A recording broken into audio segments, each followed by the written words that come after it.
And we have a pretty full agenda, and I want to proceed, but not without mentioning the fact that one of our longtime members is not with us tonight, and she passed away. Sally Fisher passed away the other night, and I think I speak for everyone here that we would like to acknowledge the fact that she was a key member, an important, very important member of this committee, and we're truly going to miss her. And I believe that in her name, we should rededicate ourselves to pursue the environmental and the mental health issues that she cared so much about, and that she helped point us in the right direction in advocating for many of these issues. And it would really be a shame if we did not, I guess, pick up the baton and run with it and remember her as we continue to meet and deal with so many of these issues that she spoke to us about. So, Sally, we miss you.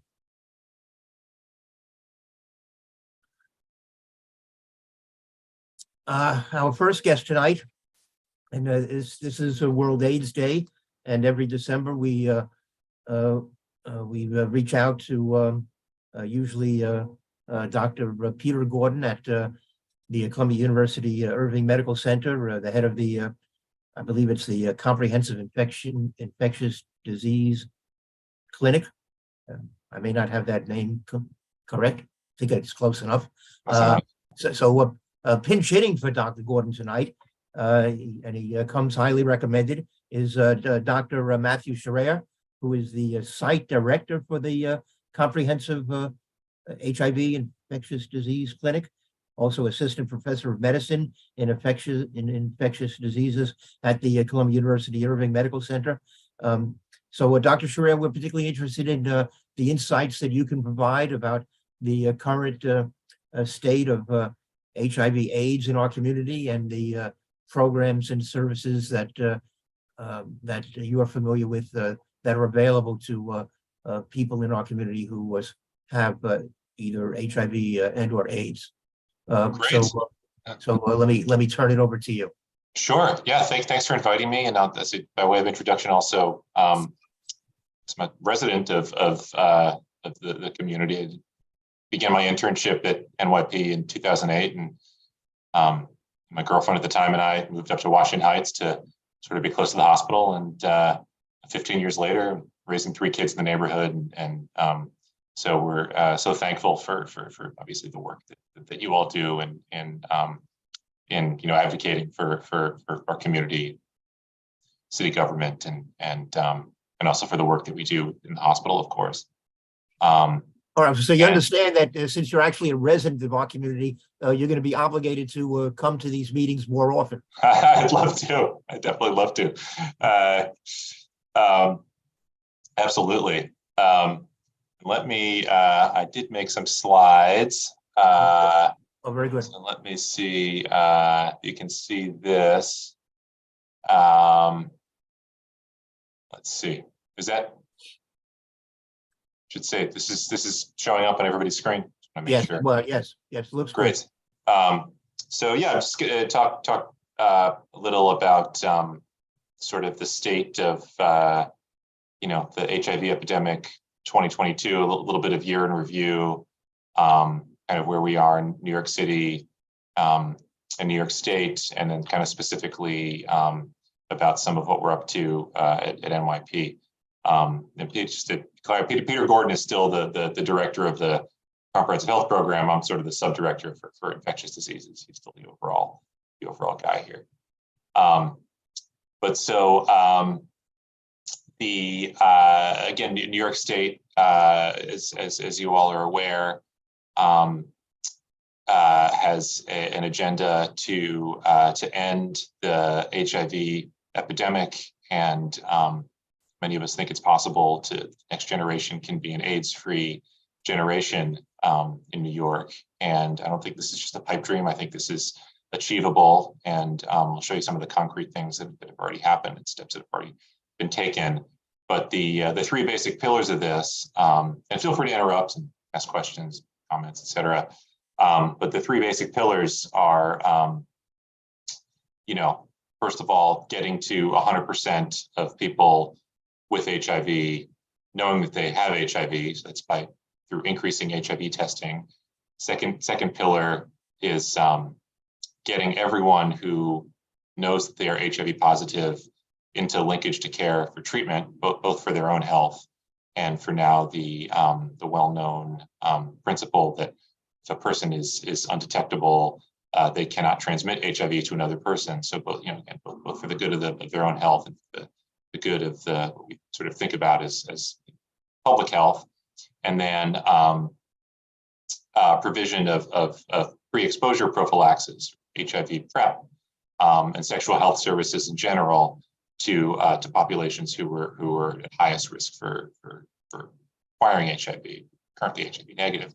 So feeling is that through these three pillars, we can achieve, again, hoping an HIV-free or AIDS-free generation. And New York Presbyterian, as part of this, has a community service plan, and the goal is to end the HIV epidemic by 2025. And we think that our institution plays a key role, especially in Upper Manhattan, but really through our reach all over the city. Again, through sort of all three of those pillars, through testing, through linkage to treatment, and through improving access to PrEP and sexual health services for people who need it the most. So this, I wonder if Pete has shown this slide in previous years. Well, I'm sorry. Hold on a moment. Well, Yeah. in the previous slide, what does the ETE stand for? Oh, I'm so sorry. End the epidemic. Oh, end the epidemic. Oh, okay. End the epidemic. Yeah. Okay. So Okay. yeah. Sorry. My apologies. No. Okay. Yeah. Go ahead. So this slide, Pete may have showed this in prior years. It's a complicated slide. The Department of Health produces it each year and kind of updates it year by year, and you kind of see the trend of new AIDS diagnoses. Again, thankfully, over the last 10, 15 years, way down. New HIV diagnoses going down year over year. And people living with HIV, again, has remained around 130,000 in New York, and actually even decreasing slightly in 2020 over 2019, actually demonstrating that new diagnoses were fewer than people who with HIV who died. Am I reading this correctly, that the new HIV diagnoses only began around 2000? This began, yeah. So this is it's a bit of a naming kind of convention by the CDC, where HIV itself, as a distinct entity from AIDS, wasn't a thing the CDC tracked until 2000. So HIV is the virus that causes AIDS. AIDS is the syndrome of when you have a severe infection related to HIV, or when the T cell count gets below a certain point. And so until 2000, they didn't disaggregate one from the other, basically. Okay, all right. Yeah. So this kind of counting of new HIV diagnoses didn't begin until. So the 2021, I said that the city releases the prior year's data actually on World AIDS Day. So I didn't have a chance to update this because it just happened this afternoon. So I have the 2020 data, where actually there were, which is the lowest number of new HIV diagnoses on record since this counting began in 2000. So 1,396, which represents a 21% decrease from 2019. And a 76% decrease from 2001. Now, it's still not quite where we would like to be with ending the epidemic, but it, again, does represent a significant decrease. And the communities that remain highly impacted by new diagnoses of HIV and by ongoing issues with HIV certainly are in both men and women. Black and Latino, Hispanic identified people account for the majority of new HIV diagnoses. So obviously, there's still a ton of work to be done in terms of targeting our prevention and testing efforts in these communities. Actually, just take a quick look at the 2021 data, which just literally came out probably hours ago. And it was up slightly from 2020. I think I saw 1,500 or 1,600 or so new infections. Again, some of this might represent, obviously 2020 was a year in which people were not really accessing much healthcare if they didn't need to. So we think that testing in 2020 overall was way down, obviously because of COVID. So this number may have been sort of unnaturally a little bit low, and is slightly higher in 2021. So just a little about our programming, sort of citywide across the different cascades, different sort of steps in the HIV care cascade.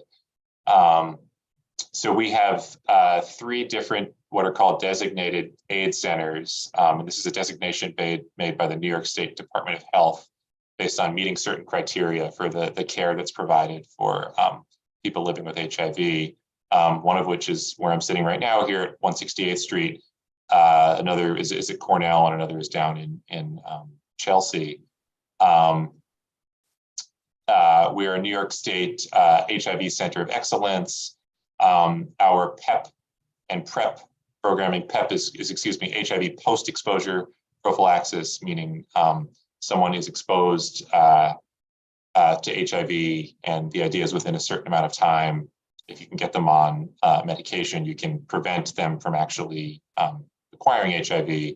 So we have a Center of Excellence program for that. We are a site for adolescent PrEP. We know it's a group, again, a subset of whom are at super high risk of acquiring HIV and are not necessarily, because they're adolescents, engaged in much medical care. But we have a program where we're able to reach out to them.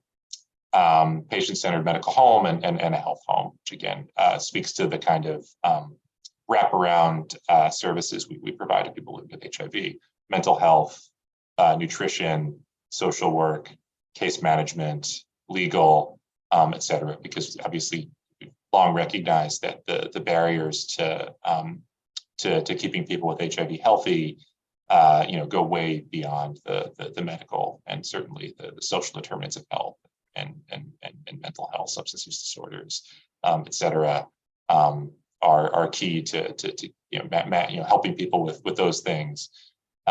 Housing, food insecurity are key to people, keeping people healthy, and to the extent that we can, we help people with all of those needs. So the first pillar. I'm sorry, Doctor. Go back a second to that first point. Did you say that that Presbyterian has an AIDS center in Chelsea? There's one down. Yes, I believe so. I think there's one in. I'm not sure that they have it's affiliated with NYP Weill Cornell. The Center for Special Studies. So there's one office that's located at East 70th Street at the the hospital over on the east side, right. And they have an office in Chelsea as well. Yeah. All right. So it's affiliated with Weill Cornell. Weill Cornell. I believe is that the Peabody on 23rd Street? I believe so. Yeah. Yeah. So just right on 23rd, right off 6th Avenue. So is that part of is that part of Columbia? Is it affiliated with the Columbia campus or the Cornell? It's affiliated with the Cornell campus. Okay. Yeah, so it's right. part of New York Presbyterian. Okay. And the ACN. I'm sorry, Julio. And also the ACN, the Peabody. It's part of the ACN. It's affiliated as well with the ACN. Yeah, because okay. we did have ribbon cutting some years ago when that first opened. All right, so there is a linkage also with the Columbia side. We all work together, and it's a complicated. complicated web of Okay. family relations. Yeah. Okay, and let me ask you, on the last two bullet points, those two particular programs are not specifically for HIV/AIDS. No, Right. not at all. So the Okay. patient-centered medical home is for any sort of primary care Right. practice, and the health home, and anybody with chronic conditions, mental health, any complex chronic condition qualify. But what you're pointing out, though, is that among other patients that they serve are patients with HIV/AIDS. Exactly. Yeah. So the health home, model, as you're probably aware, is obviously meant to, help provide wraparound services to people on Medicaid with, with sort of complex chronic conditions. And at NYP, I believe the majority of people we've enrolled in health homes, actually are in our HIV program. We've been super, I guess, aggressive about using that. It's a great model, and it provides a ton of services, good funding for services, and it's yeah. Okay. I thought I may have the wrong impression of the program. I thought it was its aim was to keep people at home and out of nursing homes. It is, and keep them out of the hospital. And again, anybody who's sort of you have to have one, two. I think it's two chronic conditions or a chronic mental health condition, or there are certain criteria that the state designates, and I believe it's if you have HIV and a mental health condition, then you qualify basically. And so. Right. Well, we could probably have just a separate meeting talking about that one program. So, yeah, I'm sorry. Go ahead with the presentation. Okay, sure. Yeah. Well, yeah. Well, again, only to say that we've been able to maintain, through the COVID pandemic, these sort of wraparound services for our patients with these kind of different models of care. So a little about our testing efforts at NYP. Obviously, it's the first pillar of HIV elimination. Obviously, is people have to know their status, and people who are at risk have to test frequently. NYP conducts almost 100,000 tests a year. It's the gateway both to getting into HIV care if someone's HIV positive, getting into prevention care if they're negative. And just as a reminder to the as I sort of said before, HIV medications are safe, highly effective. In New York State, thankfully, at least available to everyone. And again, it's good for the health of the individual taking them. But again, we know now from great data from over years and years of antiretroviral therapy all over the world that people who are undetectable, cannot transmit HIV to other people. So it's undetectable equals untransmittable. And so that is really, it's a pillar of treatment, but also of prevention. Part of NYP's community service plan is going to be, I'm not sure if Pete has talked about this with you in previous years, not rolled out yet. Will be rolled out eventually, is a mobile medical unit. This is a super exciting development. It's going to be, it's still in the planning stages, I guess. But again, the idea is that it will support primarily testing and be able to go to kind of the hardest hit areas, which include Upper Manhattan, Southwest Bronx, and then I think also NYP, Brooklyn hospital as well, to sort of support testing, in some cases potentially direct care, and I think also support local organizations that serve people who are at highest risk but who are not otherwise engaged in care. So here, Washington Heights Corner Project is one example where we've spoken with them about. We park the van there 1 day a week and support testing, or even get people on treatment over there. When you refer to a community surrounding NYP with the highest HIV prevalence in the nation, does that include Washington Heights and Inwood? Washington Heights, it would not. I mean, we can pull this up. It's above the city average. Again, like there's certain sort of high risk target populations that I think the idea would be to go out and reach. For example, Washington Heights Corner Project, syringe service program. We've worked on them before with testing, linkage to care, and PrEP. But I think to, for example, be able to go there and park it 1 day a week would be I think good, high yield. And I think this southern Southwest Bronx have slightly higher incidence rates and prevalence rates, and certainly the patients we see come from there as well. So this is all sort of theoretical at this point. I think once we have it and can work with different agencies, we can sort of figure out how to best utilize it. I'm sure there are going to be a lot of different groups kind of clamoring for it. Actually, we've been a part of sort of helping develop this plan, and it's going to, I think, support other services beyond HIV testing, obviously. And I think it's a bit remains to be seen exactly how it's going to be utilized. Right now, Dr. Gordon has been talking about this mobile medical unit for a few years now. Yes. So it is a little disappointing, I have to say, that we're still waiting for it to yes to happen. It is disappointing for us too. Yeah. Yes, agreed.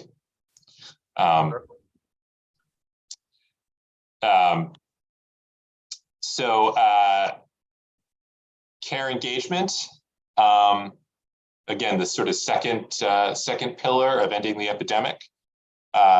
This slide is what's called the sort of HIV care cascade, meaning when you start with all the people who are HIV positive, what are kind of the pressure points along the sort of care continuum from getting that person who is positive to know they're positive, then into care, and then on medication, and to get to the ultimate sort of goal of HIV therapy, at least, which is to get them virologically suppressed.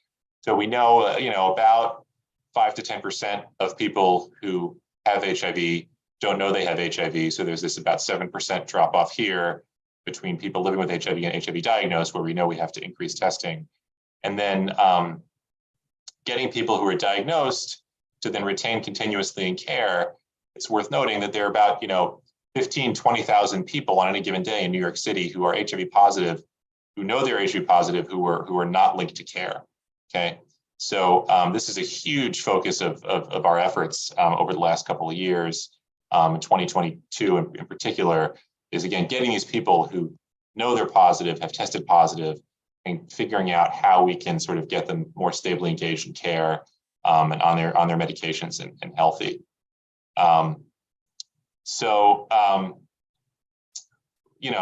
We know that one place people visit, everyone visits.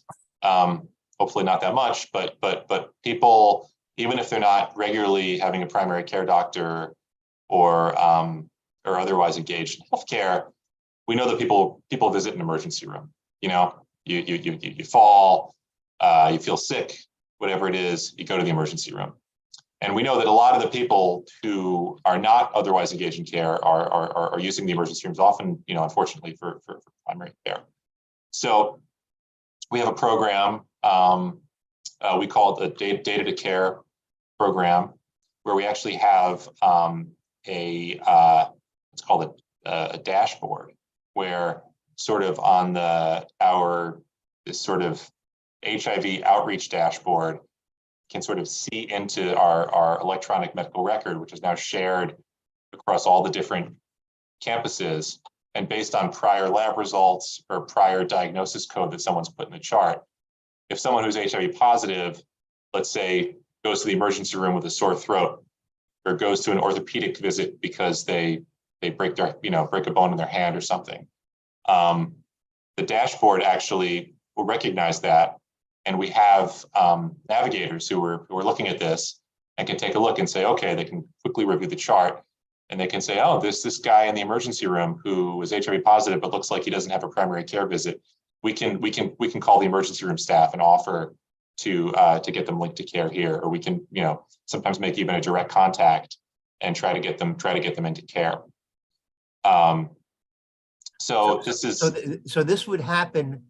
I walk into an emergency room for some other reason. Yep. Somebody enters that into the computer system. Yeah. And there's somebody else somewhere at the hospital who sees that and then notifies the emergency room that I should be advised to seek care for HIV. That's the idea. Yeah, we can't always make it happen in real time because there are a lot of constraints, but that's the idea. Wow. You know, and we can you know, at the very least offer to get that person. You know, we can even oftentimes we can even offer, we can have, if it's during regular business hours, and we can even have a navigator go over to the emergency room and walk the person over and have to see somebody the same day. Actually, that's when it's functioning ideally. Wow, that's great. And so, yeah, it's, you know, leverages, you know, I think we're conscious of the confidentiality issues and we tread carefully and try to be thoughtful about this, and mostly reach out to not directly to patients or clients, but to the staff that's caring for them. But sort of try to do what we can when someone's otherwise hitting our system to try to get them engaged in HIV care. And so that's sort of the, you know, just one. We have a lot of other linkage efforts. People who are, again, through Health Home, which, you know, we have navigators who try to keep people engaged in care. There's a lot going on, but for the, you know, sake of time, that's sort of just one kind of interesting point. And then, you know, HIV prevention, our program has ramped up considerably over the last couple of years. This is a slide showing, you know, keep in mind Truvada was approved for PrEP, you know, only about 10 years ago, and you know, at first the uptake was very, very slow. And, you know, when the epidemic, you know, blueprint came out in 2014, we still didn't have much in the way of PrEP program. Now we have, you know, multiple grants. We have about 4 or 5 full-time PrEP case managers, and we have almost 4,000 patients now in our PrEP program. And we're one of the few programs in the city, maybe, you know, again, where the majority, because again, we know the majority of infections, new infections are occurring in young Black and Latino men who have sex with men, and so that's really who we're trying to get primarily on PrEP. And so, you know, we, you know, a lot of targeted outreach to that population. We have a provider who goes out, you know, and advertises their services, you know, at clubs and parties and things like this, and then Monday kind of brings people in for testing and to get them on PrEP. So I think it's one of the things we're most proud of as a program is, you know, we've really had this sort of exponential growth in PrEP, and we have, you know, almost 2,500 people on any given day who are prescribing PrEP. And this is a picture of our awesome PrEP team, 6 coordinators and HIV prevention specialists, you know, soon to be expanded across 4 different NYP campuses, you know, tremendous amount of grant funding, 2 full-time nurse practitioners, expanded walk-in hours. We're the only PrEP clinic actually to remain open, you know, every day for in-person care during the COVID pandemic. And it's one of the largest, if not the largest by now, PrEP program in New York State. Do the 2,450 patients who are receiving PrEP on any given day, are they coming into the hospital to get the PrEP? So yeah, most come every 3 months, because again, you have to have periodic HIV testing, because if someone were to, you know, acquire HIV while they're sort of, let's say, partially taking PrEP and just take the Truvada, they can develop HIV, you know, that's resistant to the Truvada. So they do have to come in for lab work roughly every 3 or 4 months. Oh, but you're giving them a prescription so that they can have the medicine at home. They don't have to come in to get it every day, right? They don't have to. No. They take it at home. People take it at home. Yeah. Okay. People take it at home. Yeah. No, don't. No, they don't come every day. I'm sorry. Yeah. It's not like methadone maintenance. Well, even No, nothing like that. Oh, quite the opposite. I think we try to Okay. be super Okay. low threshold. We do a lot of telemedicine now. right. You know, there's an injectable agent for PrEP now. We haven't used much of it. It's a once a month or once every 2 month injectable cabotegravir that probably in the next few years will be a bit more uptake. But for now, it's mostly Truvada. Okay. This next slide just again shows that we are our efforts are targeted certainly at all people, but I think we're proud of our success at reaching a sizable portion of Black and Latino young men who have sex with men, because again we know this is who is sort of at highest need. And they've been super successful at publishing papers. Skip this actually, and just a couple sort of more programming that we're quite proud of. Again, that's sort of really taken off in 2022. In addition to preventing new infections, getting people diagnosed, getting people linked to care, getting people who are high risk on PrEP, we have a sizable portion of people who are aging with HIV. In fact, the majority of people living with HIV now in 2022 are over the age of 50. And there are special needs in this population. It's many of whom have very limited social support, many of whom are alienated from family, have had friends, their entire social networks die of AIDS is not uncommon. In addition to the medical issues of aging with HIV, of which there are many, the sort of social issues are tremendous, and we recognize that and have worked hard the last couple of years to develop some programming to address that. So we have a special sort of program for people who are 50 plus, which includes biweekly exercise groups, yoga, nutrition groups, sort of social outings, sort of group therapy, not even group therapy, more just sort of talking groups, and people love it. I have to say, some of my patients, it's been life altering for them. It's been really wonderful to see, and it's been a tremendous boon, I think, to the program and for many people. We'd be remiss to talk about 2022 in HIV without talking a little about monkeypox. It's been quite a few years with all the different viral pandemics we've experienced. It'd be nice to have a normal year, but 2022, after we felt like we were sort of reaching normal or some sort of normal state with COVID, in the late spring, we began to catch wind of this virus in again primarily affecting men who have sex with men, both HIV negative and HIV positive. And obviously, our program serving both a large, over 3,000 people with HIV and, about 4,000 people at risk of acquiring HIV, recognized early on that we are serving the population at highest risk of monkeypox. And so we very quickly set up one of the largest testing programs in the city, really the first treatment program in the city to get TPOXX. Dr. Jason Zucker, one of our colleagues, the Department of Health called us, and we very quickly got the IND going with the CDC, and we're CDC, and we're getting people TPOXX, quite early on, and then we're a site again for vaccination, and continue to be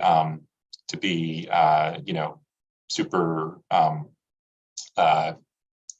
active in getting everyone at high risk vaccinated. And again, I think it's part of a recognition of our efforts to over the last decade to really target populations at highest risk. The Department of Health, again, really sort of was kind of referring people to us and kind of relying on our team to get people tested and treated and vaccinated.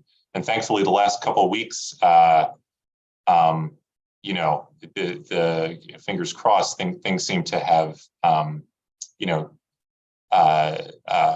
calmed down considerably, and we're seeing almost none. I personally haven't seen a case in a month or two, and so we're hopeful that at least this latest pandemic is kind of behind us. The other exciting thing, kind of in HIV here at NYP in 2022, is injectable antiretroviral therapy. It's medication called Cabenuva, which can be a once or twice monthly injection of fully active antiretroviral therapy. So people who are on this do not need to take a daily pill. And we've actually had pretty rapid uptake of this in our clinic over the last year and a half as well, where we've developed a program led by our nursing and pharmacy team, where we've again having people coming in once every month or two for an injection, again, instead of having to remember to take a pill every day. And it's been, I think, for a subset of people who have a hard time taking pills, really life altering for them, and really great development. So we remain committed to as a group. I mean, I think it's a large group of us, physicians, NPs, nurses, pharmacists, social workers, case managers, psychiatrists, nutritionists, administrators, and working together here to with one commitment in mind, and that's sort of ending the HIV epidemic in our community. And we've been lucky to see a wealth of investment and develop kind of an organized approach to this.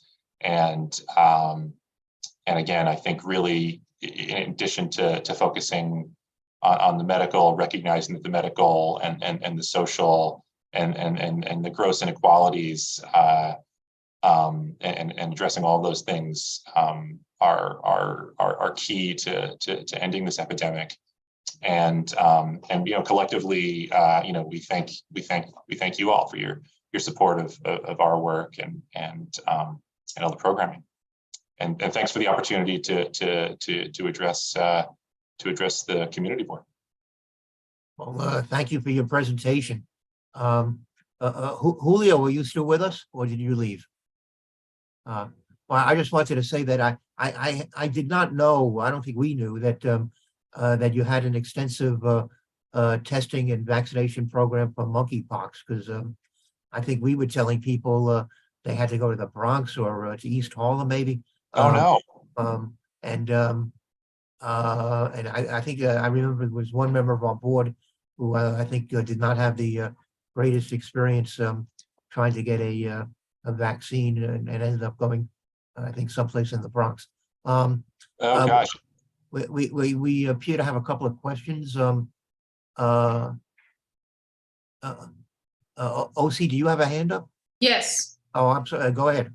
Okay, so out of the a total number of patients you see, how many of them reside in our district? That's a great question. I don't know the answer. I think it's a majority for sure. I don't know the answer. Many people, it's definitely a phenomenon, especially people who grew up in Washington Heights or Inwood. Know lots of people who work at the hospital and may not want to get care here because coming to the 6th floor, sort of outs them as being HIV positive, and people seek care elsewhere. And in turn, like, we have lots of people from like Queens or Coney Island or wherever. I mean, I have someone who comes from Staten Island,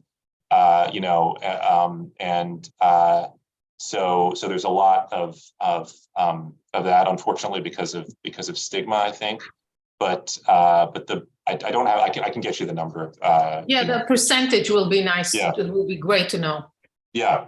All right, so you know what, Dr. Sherrill, we have 4 particular zip codes that that we relate to in our community. Zip code 32, 33, 34, and 40. Okay, I can get that for you and email it out. Very good. ASAP. Yeah. Okay, Thank you so much. And when you Sure. do that, please send me the PowerPoint so I can quote from it in the minutes of the meeting. Sure. Jacob, you're next.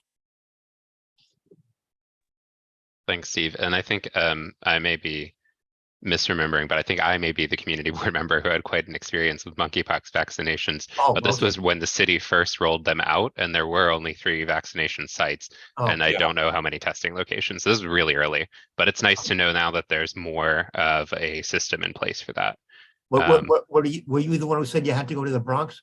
Yeah, that was where they Oh, were rolling right, out so the then vaccine sites at the time. All right, so that's the one I'm remembering. Okay. Yeah, there were a couple of weeks of total chaos. It's funny. I feel like I've almost like forgotten about that. But yeah, there were a couple of weeks when it seemed like infections were rising, and we got, New York City got this like teeny tiny,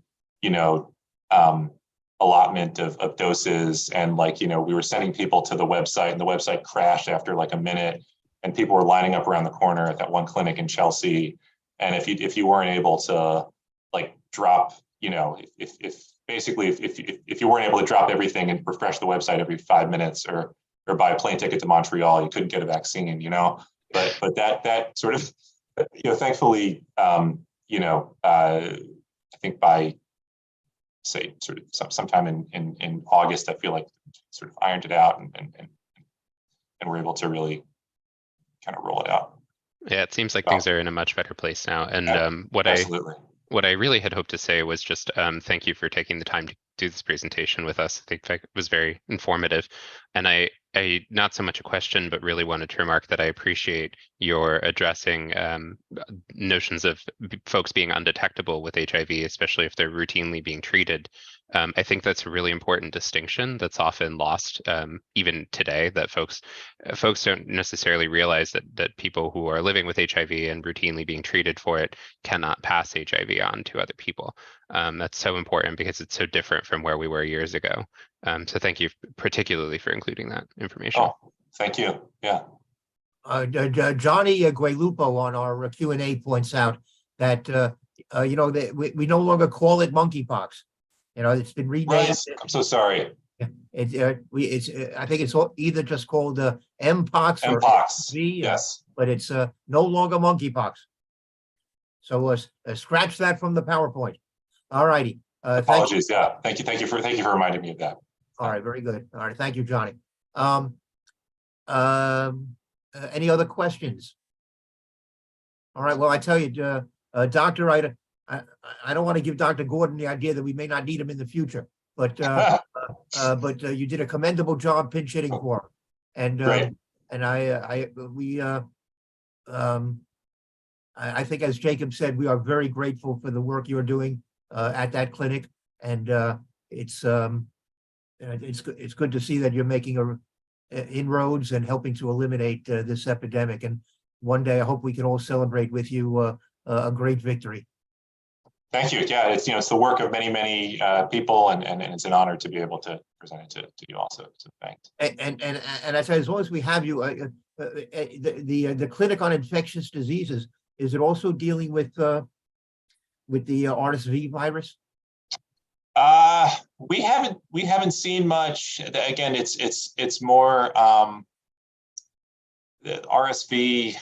I think it's more sort of the emergency room and kind of primary care. So it doesn't necessarily come to us, but certainly, maybe it's sort of in the hospital more, but not as much in the outpatient clinic. Yeah. Okay. All right. Well, that's I guess that makes sense. All right. Yeah. Yeah. All right. Well, you have an open invitation to come back and talk to us in the future. And, great. it's good to know that you're there doing great work. Thank you so much. Thank you. Yeah, have a nice evening. All right, same to you. Take care. Okay, thanks.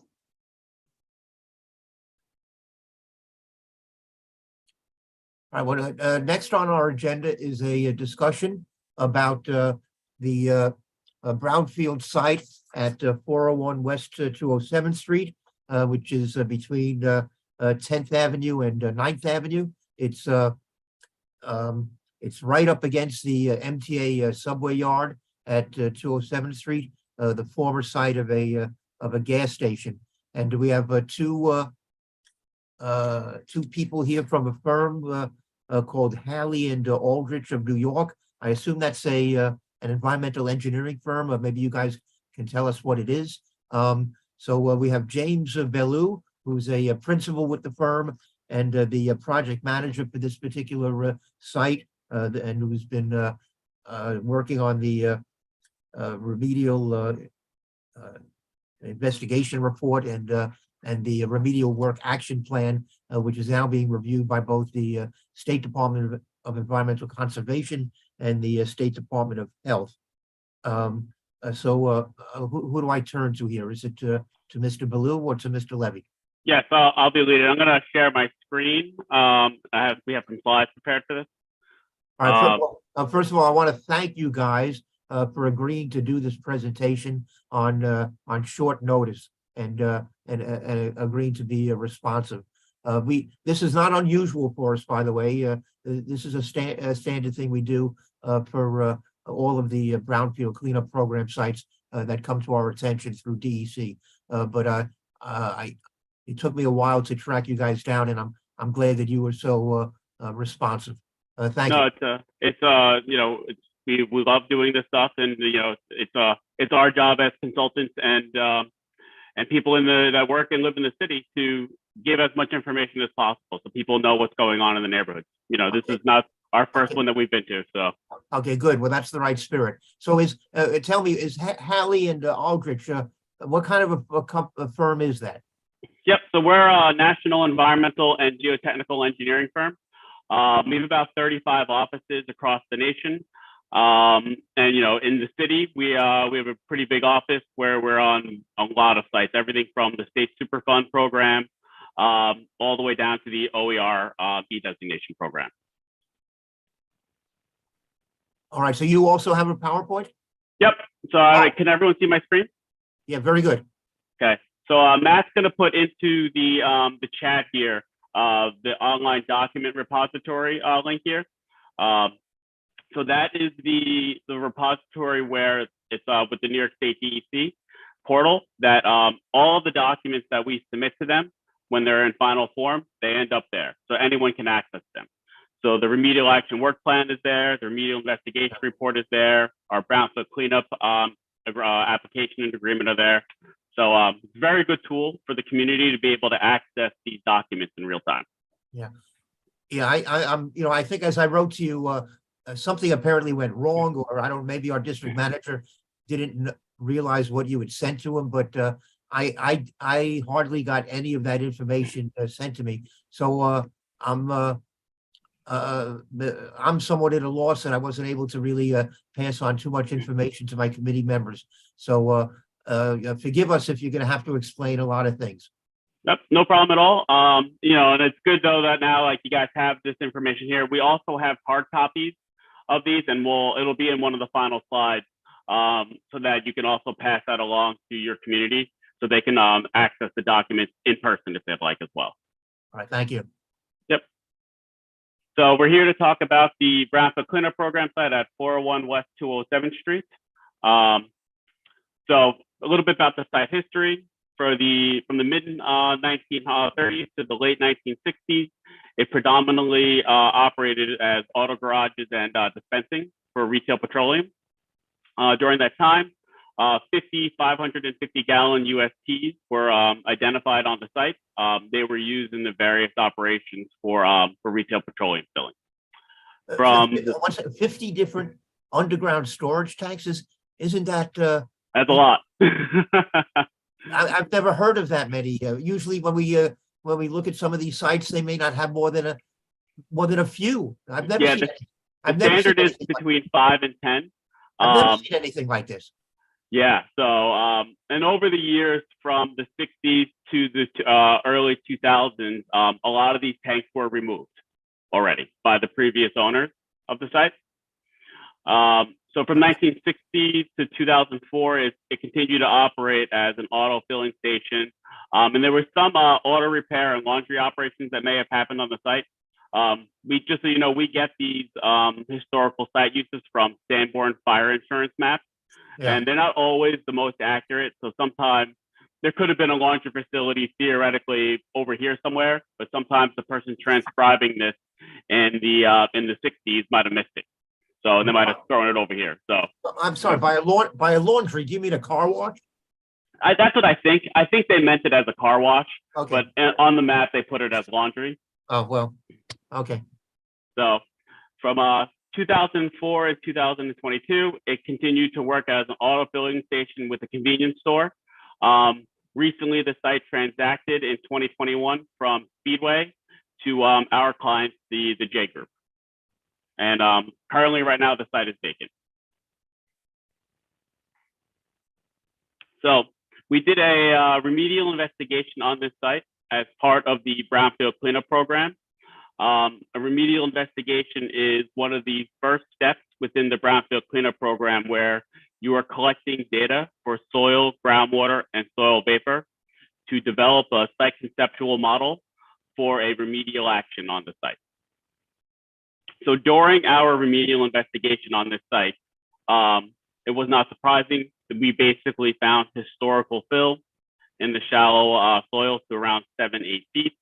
And then we also found contaminants related to petroleum, VOCs, which are volatile organic compounds.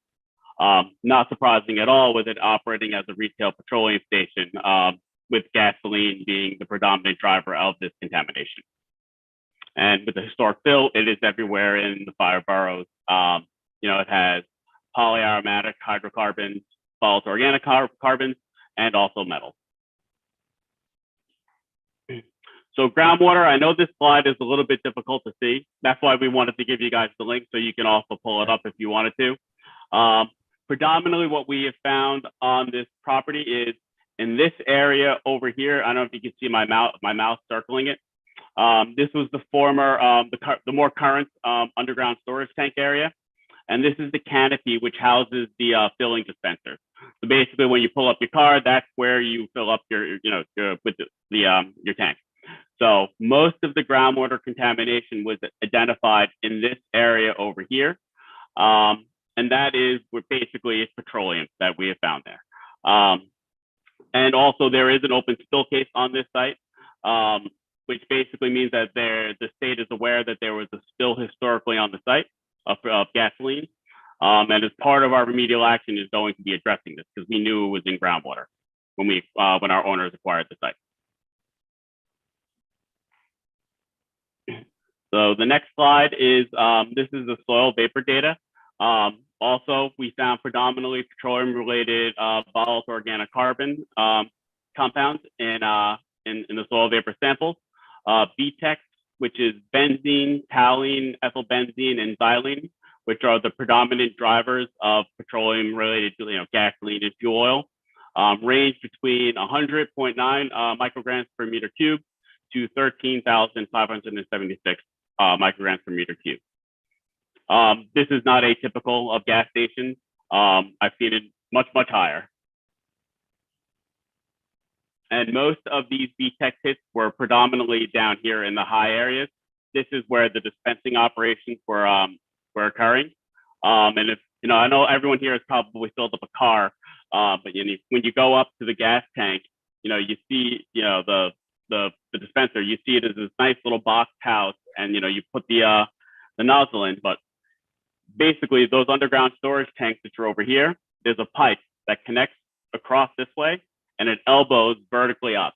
And usually, those elbows over time, those are what erodes and degrades the metal of it, or the fiberglass. And that's really where the leak point is. So it's not surprising that most of the contamination we have found in soil, groundwater, and soil vapor is in this area over here. So in 2000 this year, we did an interim remedial measure on this site. As part of the interim remedial measure, we closed out these tanks here. So we basically we mobilized the site with an environmental contractor. They evacuated all the liquid contents of the underground storage tank, and then they physically removed them from the site and backfilled with a clean stone. The reason why we did this is because after a certain amount of time in operation of activities, it's a requirement within the state of New York to remove these tanks. So we had two options. We could have backfilled them with an inert material like a sandcrete, or physically removed them. And our ownership opted to physically remove them. And during that, we removed about 450 tons of contaminated petroleum material from the tank area. And where did that go? I went to Clean Earth of Carteret, which is it's a petroleum contaminated material facility in New Jersey. So it would have gone over the GW Bridge? Correct.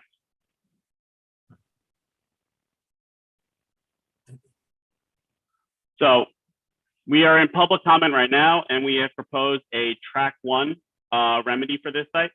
So track 1 is the cleanest of standards you could bring a site to, meaning that we are going to be bringing the site for unrestricted use, meaning you can do anything with the site after. So we have a very comprehensive remedy that we have worked with ownership for this site. So and I have a visual where I'll walk through this in more detail, but we have excavation extending to 15 feet on the western side, 20 feet for a hot spot, and 15 feet, what do you call it, in another petroleum area, and 26 feet in the really more contaminated area. Development depth for this. I'm sorry, what, BGS is a below grade surface? Correct, below current grade right now. Okay, all right. Yep. The development will extend down to the 26 foot depth or bedrock. So bedrock undulates here as it does mostly in the upper part of Manhattan and in the Bronx. So we have seen it as shallow as like 25, 26 feet, but sometimes in some areas it does go a little deeper. As I mentioned before, the USTs were removed in June as part of the IRM. Of note, though, we all saw the slide where there was 50 tanks at one point. From what the records that we have is they have been removed, but if we happen to find any other tanks there, they will be removed during the remedial excavation, cleaned out properly, and disposed of. During construction, we will also be doing dewatering. Right now, the dewatering is going to be a combination of sumps and well points. This is also going to serve as the groundwater treatment portion of our remedy. So we're going to be evacuating the water. It goes into an oil water separator. And then after the oil water separator, it goes through a series of 5 micron bag filters to remove the sediment. And then it goes through carbon treatment, which is granular activated carbon, which removes any of the remaining petroleum contamination in the water and brings it to the applicable levels for New York City DEP discharge to the sanitary and storm sewers to combine. And to do this work, we're going to be putting in a supportive excavation. The supportive excavation that we have chosen for this site will also serve as a groundwater cutoff wall. It's going to be a secant pile wall, which is basically a drilled and injected grout wall through a majority of the site. It's impermeable, nothing can pass through it. And the only area that we're not putting the secant in is because we're not allowed to. I think there's an agreement with the MTA. It's going to be sheet piles with a water swelling agent, which is also an impermeable barrier. So the secant will marry up to the steel sheets. So let me ask you, the entire site that adjoins the subway yard, is you're going to be able to seal that off so that nothing, none of the materials ends up in the subway yard? Correct. And I'll show you on the next slide. I have a visual. Okay. And post remediation, we're going to be doing a vapor intrusion evaluation inside the building. to make sure that it is safe for occupancy. All right, so here is a slide that shows all of the elements of the remedial action. This is where we have removed the tanks already. So this red line represents the secant pile wall that we're going to be putting down to bedrock. And this one little area right here, this is going to be the steel sheet piles with the water swelling agent. That's the one little area that we're unable to put in, what do you call it? The secant. And how tall will that be? Oh, it's on the property line. No, but how tall is the wall? Oh, it's all below grade. It's all below grade. So, but I got this fear, maybe it's paranoia, that some of the contaminated material can end up on subway cars that are running through the city of New York. So I sort of want to know that there's a real protective barrier that's going to keep anything from your site ending up going over the wall into the subway yard. Yeah. So with our remedy, these secant piles will be going in first, and these serve as an impermeable barrier. So they're from site grade all the way down to bedrock. So it creates a seal that nothing can leave underground in the groundwater from your site anywhere. No, but it's not And the then- ground. But I'm not necessarily concerned about the groundwater. I'm concerned about the the soil, which could Yep. Shouldn't this wall extend above the ground surface, the ground level? No, it doesn't do that because you're going to be excavating concurrently to this. And as you excavate down, your excavation is always going to be below this wall. So you dig yourself down as this stuff, the SOE is going in. So the secant and also the steel sheet. So nothing will ever go over the wall. Well, is anybody checking? Did you go into the subway yard to check to see that nothing has escaped and gone over there? So we're not allowed to go into the subway yard. So we're not allowed to access this. They won't give us access even if we ask for it. The city is not the easiest to get access with, but the city also has their own consultants, and the MTA has their own consultants where they do periodically their own investigations for their work. So it's also possible that they might have their own contamination here. Rail yards are notorious for having their own as well. Yeah. All right. Well, I would hope that you would be communicating with them. Yep, we have been for access. To install the secant pile wall as part of But what during we're required to. during the period of excavation, I would hope that you would be notifying them so that they're alerted to look out for any particular issues that could arise. Yep, we will do everything that we can to have communication with them. It's all of this stuff is also available for them as well too. So, but as part of the access agreement with the state and with the city, we've had to do outreach with them. So they are aware that a remedial action is happening on the site.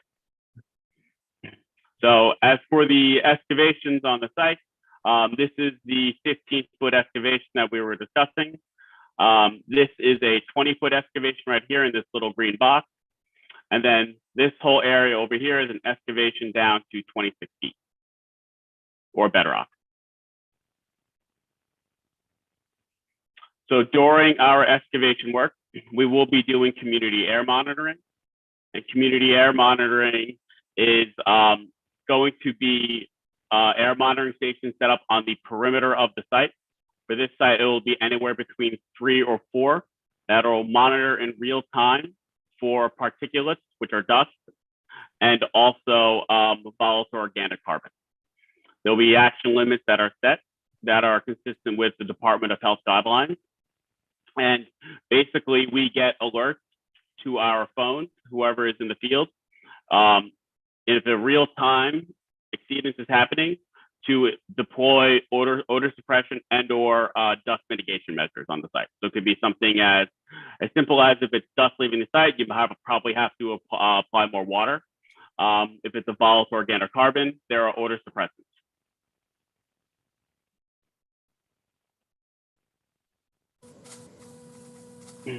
So truck route. So for this site, Basically what we have, trucks are going to enter and exit via the 9th Avenue gate entrance. As they exit, they're going to take West 207 easterly towards the Major Deegan. It's a pretty quick ride over to the Major Deegan from this site. And then once they're on the Major Deegan, they take it south right to the George Washington Bridge. So this run here is, I think, it's less than a mile Right. on what it calls West 207. So they're pretty much on the Major Deegan. So we don't anticipate there being a significant amount of disruption via truck traffic here, because of, they're not really driving through any of the side neighborhood streets. All right, that's a relief, because I was afraid you would be going down Broadway to get to the GW. So this is a much better route. Yep. And then, so right now, we're in public comment until December 11th. Then the state will be releasing a decision document. Upon receipt of a decision document, we will be providing a 7-day notification for the commencement of construction. And then we will be probably breaking ground a few weeks after that. Yeah. There's a typo, by the way, with E.B. Smith's email address. It should be CB, not BY. Okay. And actually, I think he's on vacation, so We will make those edits. And really, I don't even know that he has this material, because he didn't, as I mentioned, he didn't forward it to me. So I'm afraid if people contact our office, they're not going to get access to these materials. So the state also releases the fact sheet. Yeah, that goes out. Yes. Yep, and the fact sheet has all of these links in it as well, and it has the locations of these repositories in it.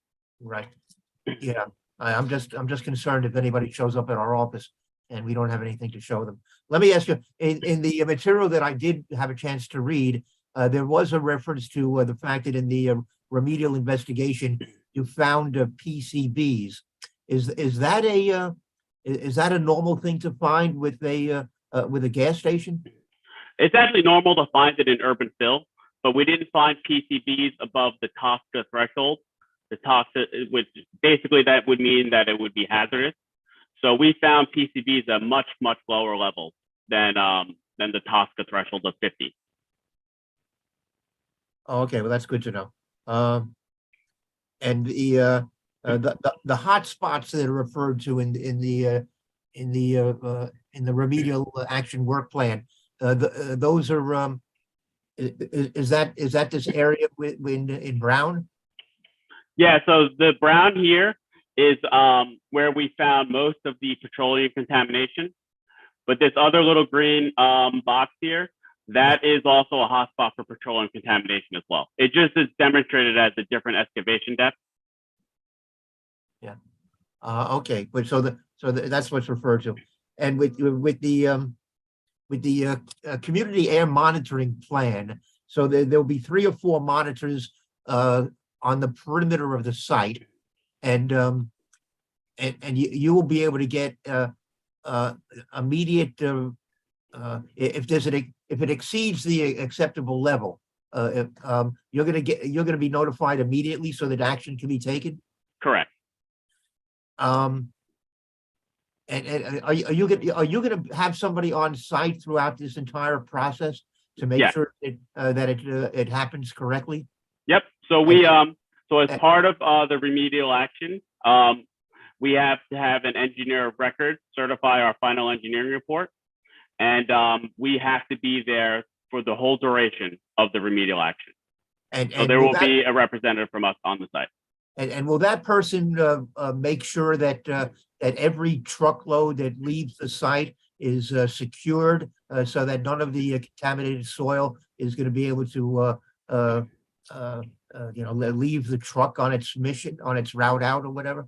Yep. So before every truck leaves, that person is usually the one that also is signing the manifest. So as part of them signing the manifest to have that truck leave the site, they're basically evaluating the truck to make sure that the cover is on tightly and that the wheels have been properly washed. Okay, and all right, and I think in the emails that I sent to you guys, I mentioned that among our concerns is the fact that that directly to your east is another brownfield cleanup site.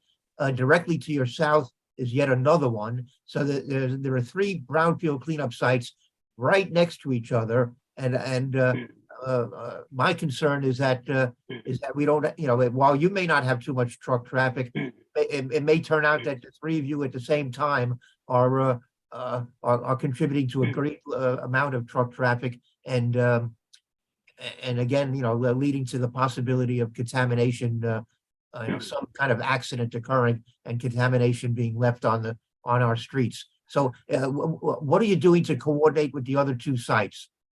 So we can't do much insofar as coordinating with the other sites because they could choose to listen or not choose. But what we have found success in is really the morning hours that you have to worry the most about, because the morning hours is when everyone is first getting loaded. After that, all of the trucks come back in a staggered fashion for a second round. So historically, what we've done on sites like this, let's say we were going to load 20 or 30 trucks at 7 a.m. in the morning. We would tell the first 10 to come at 7, the second 10 to come at 8, and the third 10 to come at like 8:39. That way, they're not idling everywhere in the neighborhood, Right. And they know to come in a staggered fashion. That's what we typically have requested from the truck drivers. Well, I'll tell you, one of the recommendations that I'm going to make to my committee in terms of comments that we should submit to the state is that the state should make sure that these three brownfield cleanup operations are coordinating their schedules to minimize the possible impact on the community. And my last question is since you're environmental engineers, would you also be advising the development in terms of steps that would be taken with the construction of the building, the 17-story building that's going up on the site, to mitigate noise and the noise caused by the construction, as well as the noise that could be heard by the occupants of the building after it's completed?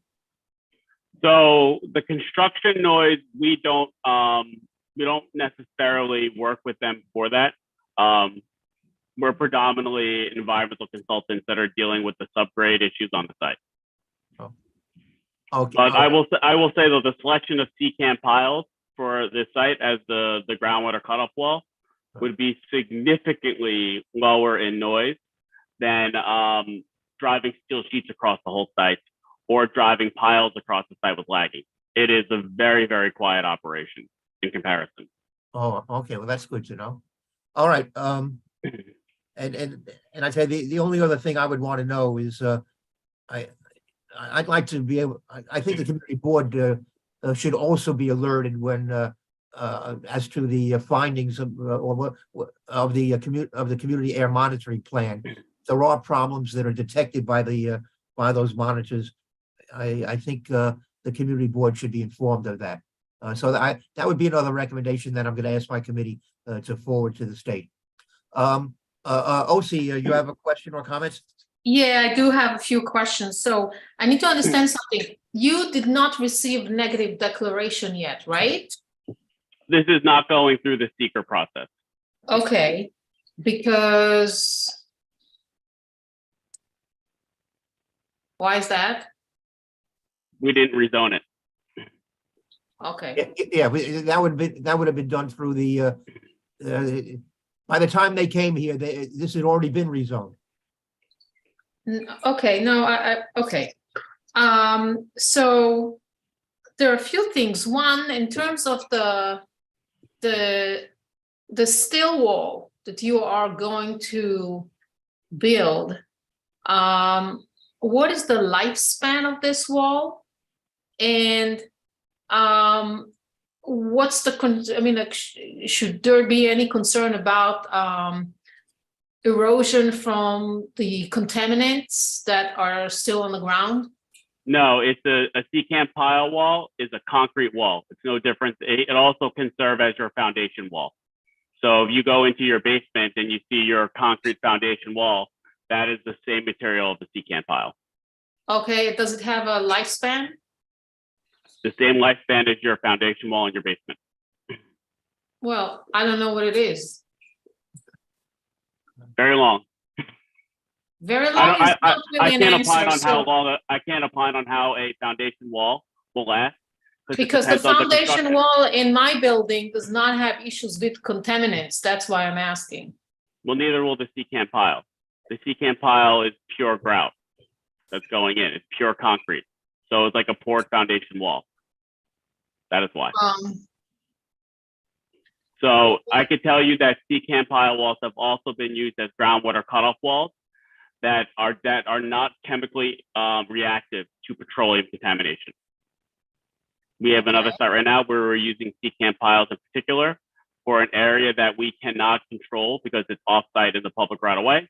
We're using secant piles as the groundwater cutoff wall in the public right-of-way, and that will have a lifespan of over 200 years because it does not chemically interact with petroleum. Okay, so you just answered, you said about 200 years, okay. Then my next question is, how do we know that contaminants didn't migrate to the other sites, and what happened? Because my concern is like, now we're gonna start an argument, oh, this is not coming from my site, it's coming from your site, and so forth. So how do you guys work it out? Because I'm assuming you guys need to talk to each other about that, or you already know what's the status of the contaminants instead of, did they migrate to beyond the perimeter of the development? So we don't have any evidence right now to suggest that it has migrated beyond our development. We do find clean samples in the deeper material. That's why we have, in this area right here, we know the excavation is going to end at 15 feet because at 17 feet, we already had material that met unrestricted use. Over here, after 20 feet, we had material that met unrestricted use. That's how we were able to develop our conceptual site model to get terminal depths of excavation. Because at the deeper intervals, there were clean samples that met unrestricted use. So, and that's going to be a commercial or residential building? Mixed use, commercial, residential. Uh-huh. So you technically supposed to mitigate or excavate more. I mean, like residential need to excavate more than commercial, right? Correct. The standards are more stringent for residential. Okay. So we're going to be, so just, you know, we propose the track 1 cleanup here, which is unrestricted use of the site. That is the most stringent standard that the state has. That is basically, you're bringing it to the cleanest possible standard that the New York State DEC has. Okay, because from what I read in the document, it's up to 26 feet down, and you guys feel that that's enough to remove all the contaminants? Correct, and yes, and if as also as part of our remedial action, we will be collecting confirmation endpoint samples, which have to meet the unrestricted use standard for us to reach track 1. So if we do not have a sample that passes, we will dig deeper. So let's say if we're in this 15-foot area here, and at 15 feet, we have a sample that does not meet unrestricted use, we will continue to dig until we have a sample that meets unrestricted use. But you're not going to continue beyond 26 feet? Well, or bedrock. well, he just said he would continue to dig deeper if he found, if he continued to find contamination in the samples. Yeah. Right, but the document said 15 to 26. So my question is, if there is something on the 26th feet, will they continue to dig? Yes. On that? We will continue to dig in any of these areas. I just used the 15-foot as an example, but in any of these areas, if we have a sample that does not meet the unrestricted use standard, we will continue to dig. All right, so I'll tell you what, OC, that could also be one of the comments that we submit to the state, that it should just be clear in the final remedial work action plan that they will continue to dig if they find if they find contamination. Okay. That is, I would just say that is something that is not standard to put in the remedial action work plan for the state, because how it is designed is if we want to hit track 1, we have to dig more. It's a requirement. we have to have samples that meet the unrestricted use threshold. That is the framework of our alternative one remedy. Okay, and the DEC is going to post or publish the findings of what contaminates and what depth and so forth?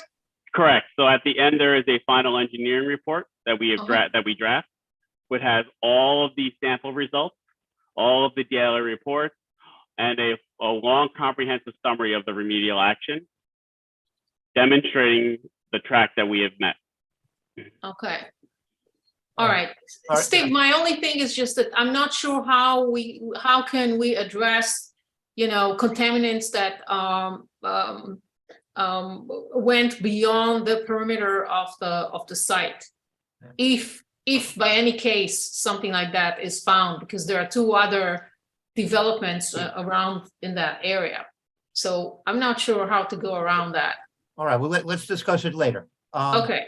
All right, Catherine, you have a question or a comment?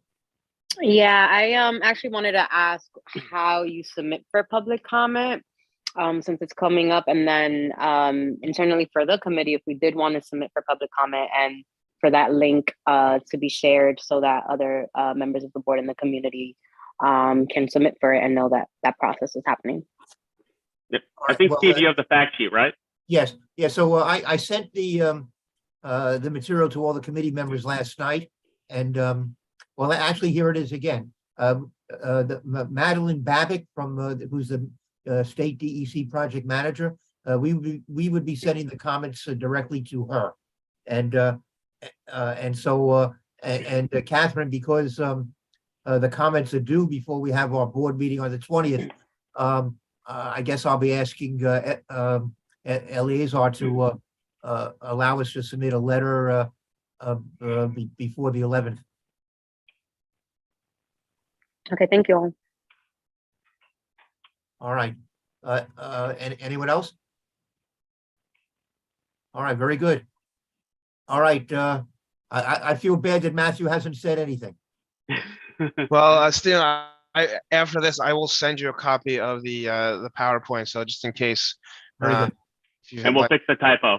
Yeah, fix Yeah, it. well, I'll fix the typo. Also, just to mitigate your concern about that back wall, there is a 10-foot concrete, approximately a 10-foot tall concrete wall already in place, preventing anything from heading over to the tracks.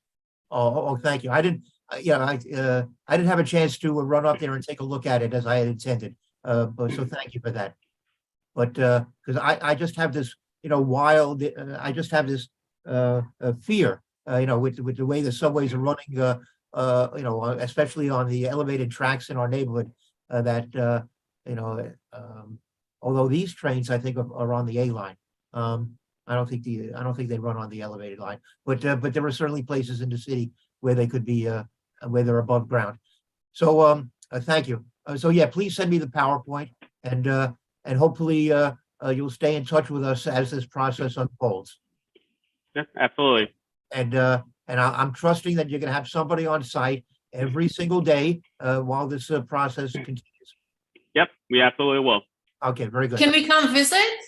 Yeah, if you're wearing a hazmat suit, yes. All right. Well, maybe we can work that out. All right. Thank you, James and Matthew. Thank you so much. All right. No problem. Thank you. Bye.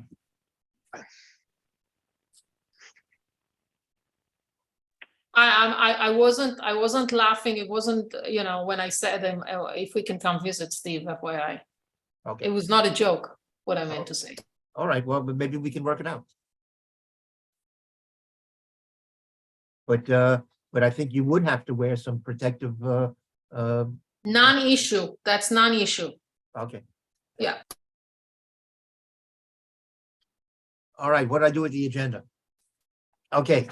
All right. So we're up to our reports on COVID-19 and other issues.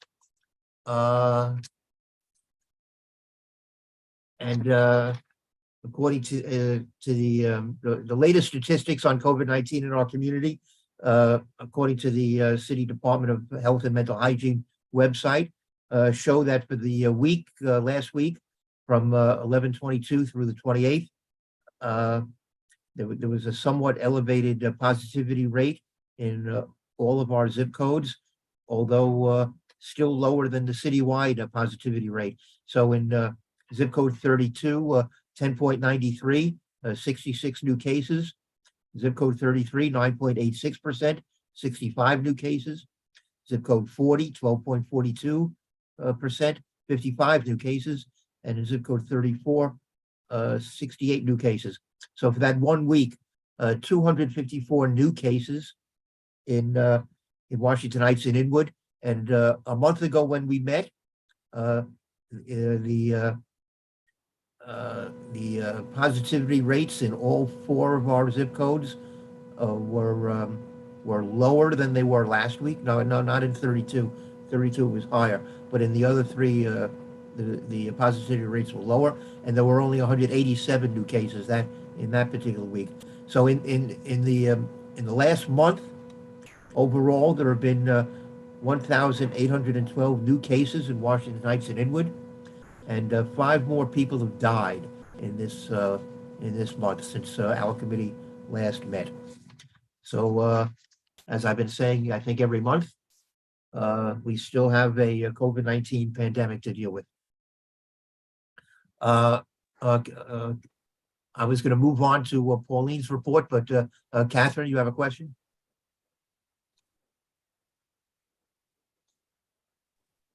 Oh, no, I'm sorry. That's an old hand. And what about Tanya? Yeah, I was just gonna say about the numbers. People are just not wearing. I mean, a lot of people not wearing masks and being exposed, and exposing others. It's just a shame. I don't know. I know the city decided to, sort of, change its policies in a lot of places, but I think that it has a lot to do with it. Just, stating that. It's just sad, really. Well, I agree with you. I think people have let their guard down, and frankly, I've let my guard down. I used to be really, assiduous in always wearing my mask, and I find that very often I forget to put it on, or I'm wearing it and I'm lowering it below my chin, and not fully putting it over my nose and mouth. So I think too many of us, I think, have become too complacent about this. And I'm not even listening to my own advice at times. So I think we all have to do a better job here. And I have something that we should all think about. Somebody that I know, she's 27 years old, and she got a heart attack like a month or so after getting COVID. Yeah. So here's something to think about. No, and I tell you, I'm finding every day I seem to be coming upon people who have COVID. My commissioner's assistant is out this week. She has COVID. I contacted somebody in a council member's office who I'm dealing with on some community project. He's out this week with COVID. Pauline, we need your help answering these questions. Yes, I mean, as Tanya and Osi and even you, Steve, have mentioned, it really is about taking the proper precautions. And we are encouraging people to still continue wearing their face coverings, even though the mandates were rolled back. Again, with the holiday season coming up, we are encouraging everyone to get their booster shots. And all of this information, we really are trying to push out in the most effective way. We have social media campaigns happening. I think we have ads, on YouTube and, on print media and also on, visual media. But again, any suggestions the board has on how we can do a better job, we would be very interested in hearing that information. And then also, I just wanted to, if I may, just share my screen, because I think, our website has a lot of really helpful information that I just want to share with everyone. So this, of course, you guys are very familiar with, which is the COVID-19. Oh, yeah. But I do know that this is where I get the statistics that I recite every week. Yes. Yes. No, I mean, I think it's wonderful that you use it, Steve. I'm really happy that you're utilizing this information to empower the community. Also, before I move forward, I'm really heartbroken to hear about Sally. And I send my condolences to the board and to the community. You really, we all lost someone who was a huge advocate for the health of not only Washington Heights, but I think as for the city as a whole. So I just wanted to give my condolences to the board. Thank you. But moving on, of course, we want to encourage everyone to utilize our website. We put a lot of information on here, and I don't think we do a great job in sort of letting people know. So I know that RSV was, a huge concern for people, and we have a whole page on it, and we have lots of information that I don't know why we haven't shared really with folks. And so, we provide information to providers quite often. We send health advisories, and we warn, health providers to look out for certain things, especially for children in this particular case, as they come into their offices. And so it's really important that I think we continue to highlight this information that's on our website so that you as a board can utilize this information again to empower the community so that they know what's happening and how to take proper precautions. So again, I really just wanted to highlight sort of what information we have available on our website, and then also to hear feedback from you all as to what more information you would like to know about. So please share that on our website. There's a ton of helpful information. We encourage everyone to just browse through. I know it's not the easiest website to navigate. Sometimes it's counterintuitive, but the search function typically works pretty well if you have a very specific topic you're interested in learning about. And so I just wanted to highlight our website once again because they had all this information that I actually didn't know about. So we compiled national trends and state trends, and we're trying our best to get this information out. But again, we really rely on your partnership to share this with the community. So there aren't any specific updates at this point about MPV or RSV, except that we encourage, everyone to follow the safety precautions. Again, if you're going to go out and participate in holiday events, again, to your level of comfort, please wear a face covering, make sure you're washing your hands frequently, make sure that if you're sick, please stay home because again, you don't want to contribute to spread of disease. But, you guys are very responsible. So it's like preaching to the choir, but hopefully there's a way that we can get this back out into the wider public because, COVID fatigue is a real thing. People are just so over it. And we need to just remind folks that it's still here and present. And, we want to protect each other as good neighbors. So that's all I have for right now. So I'm happy to take any questions people may have. Yeah. Before I turn it over to Tanya, if there is a, what do you call it? A public service ad or stuff you use in your print campaign that we can have the community board also send out to our email list. But why don't you send that to me so we can have the board help to spread the message about how people should still be taking proper precautions. Sure, will do. I will send you all of the campaign information we have. Well, don't send all of it. But, well, the print ones. but anything that's bilingual would be especially useful. Yes, absolutely. Okay. And I have to say that our language access team works really, really hard to make sure that our information is translated in the top 13 most used languages. But again, if there is a specific language that you think is particularly helpful for your district, please let me know. Spanish. I mean, well, yes. Hands down. There's no question about it. Yes. So yeah, when I mention bilingual, I mean English and Spanish. Okay, sounds good. All right, thank you. Tanya.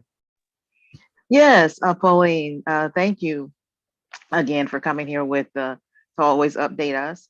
One commented and, suggestion when you asked our ideas, but I was traveling recently on a plane, and of course there are people, no masks anywhere, people coughing up lungs, right?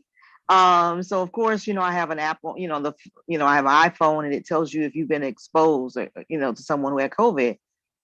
Yep, sure was.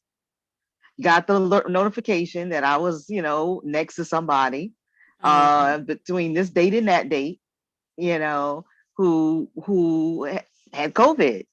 And so of course got tested, everything was fine. But I just got my second booster in October. So that might have helped. But it's dangerous out there. I mean, and people are just it really you're playing a dangerous game if you are not masking up, because these things can happen. And so the suggestion I had was, Pauline, is have you all thought about, I mean, I know that, Steve gives these numbers and we see that people are still dying in our community and catching. Is there some way that you all ever thought about doing some sort of media thing where you sort of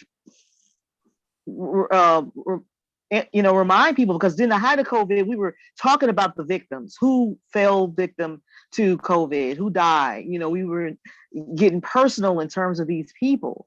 Is there a way to return to that, put it in the context of this pandemic is not over and we need to continue to be vigilant, to perhaps introduce folks to people who have been impacted by COVID right now? And is there, have you all thought about doing something like that? Because I think that's been something like that has been very effective with cigarettes, scaring folks and letting people see the reality of what it does to people and how it has destroyed lives and impacted folks.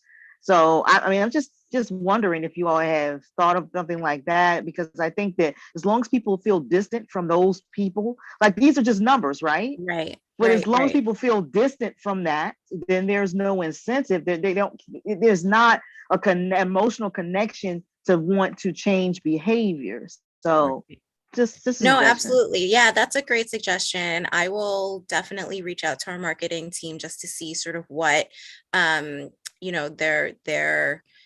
ideas are for moving forward with other or new campaigns. I feel like at this point, everyone's known someone who's had COVID at this point. And, I don't know whether or not it could potentially not be as effective, because people have seen that, like, younger folks or healthy folks have recovered. But I mean, I think your point is really well taken, especially liking it to the smoking campaigns where you see the real impacts of what smoking can do to the body, and the sort of like not necessarily scare tactic, but really like highlighting the realities of what can happen if you don't take precaution. It's a really great idea. I will reach out to our marketing team just to see sort of what their thoughts are for future campaigns.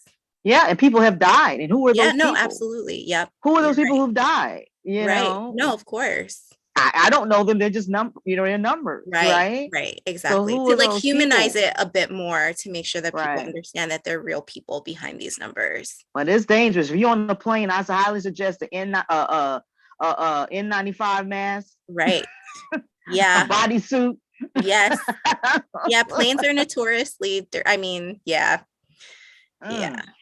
I know. I sprayed down like the seeds and I have Tanya, your Apple phone could tell you that that while you were on the plane that you were exposed to someone with COVID? What it does is that you have to voluntarily, opt in, right? So once you voluntarily opt in, you become a part of that whole database, right? And so your phone will detect others who also opted in, right? And who had who tested positive for COVID, and it will tell you, but it doesn't tell you in the moment because of HIPAA. So let's say I was sitting next to you in the moment, it won't alert me. Oh, Steve Simon is next to you and he tested positive for COVID. It'll tell you a couple of days later. Okay. So it told me that I was exposed from the 18th to the 19th. Okay. It told me that the following week. Okay. And told me to go get tested. I see. Okay. Right. And I mean, that information, and it's great, Tanya, you're so vigilant about, keeping up to date about your information. But it depends on people getting tested as well, right? So like if you're not feeling well, it's really important that you go get tested so that this information can be shared, so that contact tracing, whatever form that is, now in this form of an app, that actually helps and benefits people. So if you feel like you've been in a situation where you might have contracted or been exposed to COVID and you're not feeling well, like we really encourage you to go get tested, because that'll help other people sort of inform where they are with their condition as well. So a lot of the information with like the home kits, for example, it's like we're not getting the whole snapshot, which is also a concern. And so we really do encourage people that if you're not feeling well, go get the an actual diagnosis, so that this app will be as beneficial to everyone who's opted in to it as possible. All right, very good. Mary, you have a question or comment? I mean, this is one of the things that we talked about actually in our aging committee this morning, is how, COVID is still, such an active thing, and that people are being so lax with, wearing masks and that sort of thing. I mean, even the senior center directors have, talked about how difficult it is to, even though that people are supposed to wear masks in the center, that they're very resistant to it, and they can't, like, physically force them to wear a mask if they don't, if they refuse. But thinking about having someone at our committee, to present this kind of information and how important it is. I wonder, Pauline, if you would be that person, or? Yeah, sure, absolutely. Please send me the information. Yeah, for but when Pauline, you're her committee meets during a normal In the morning, daytime right. hours. So, Right. Okay. We meet That's we meet fine. during normal hours, Yes, exactly. Not owl hours. business hours. Exactly. Well, these Okay. are actually, something, Mary, this is actually the normal community board hour. So you're the one who's not normal. Okay. Okay, yeah. All right. All right. All Very right, so good. I'll get her information from you. Yeah. Pauline is perfect. She'll well, you've seen her in action. She'll be a good speaker for your committee. Yeah. All right. Very good. All right. Any other comments or questions? OC, is that a hand? Oh, you were just rubbing your head. Okay. Very good. All right. Very good. Thank you, Pauline. Next on the agenda was supposed to be Sandra Harris. I do not see her. And after her, Julio Batista, who had to leave early for another event, but he did submit a report, and he first says that he joins this committee and the board in acknowledging the sad passing of Sally Fisher. She loved our community and was truly committed to addressing health issues, especially those affected by mental health. I will certainly miss her advocacy. And actually, I appreciate the fact that Julio acknowledges Sally's work, because let's face it, often she was critical of the hospital, and she was putting him on the spot. But I think he realized that her criticisms derived from a deep sense of caring for the community, and I appreciate the fact that he's acknowledging that. The report that he gives us on the COVID numbers, actually, this may be the best report he's ever given us on the COVID numbers in the hospital. 410 inpatients in the overall New York Presbyterian Hospital system, 120 patients uptown at this point, 28 cases at the Allen Hospital, 4 people are in the ICU, 84 cases at the Milstein Hospital at 168th Street, 10 are in the ICU. And in the Children's Hospital, and we don't hear enough about children who are affected by COVID, there are 8 cases right now, and fortunately, none of them are in the ICU. Additionally, he reports that on November 15th, the Medical Center Neighborhood Fund held its annual award ceremony. They provided over $140,000 to 49 different community organizations in Washington Heights and Inwood. In November, they unveiled the In the Heights mural donated by Lin-Manuel Miranda in appreciation of our health care workers. It's on display at the Heart Center, which is next to the Milstein Building at roughly 165th Street, for all of our patients and community to see and appreciate. The nursing staff is again hosting the annual winter gear and coat drive at the Milstein Children's Hospital, Allen Hospital, and the ambulatory care centers. This year's drive will help benefit local community members, with support also going to the newly arrived asylum seekers. They will distribute the donated coats on Monday, December the 19th. And New York Presbyterian is co-sponsoring a tree lighting with people in the community at the Duarte Square, Broadway and 169th Street, Thursday, December the 8th at 5 o'clock. All members of this committee, and I assume all members of the community, are invited to join them. That is the NYP report. Diane, we're up to you. Do you have a report for us on from Isabella? I do. Good evening. And again, Steve, I sent you a note earlier. My condolences about Sally. Her passion and commitment were very obvious, and she leaves a big hole.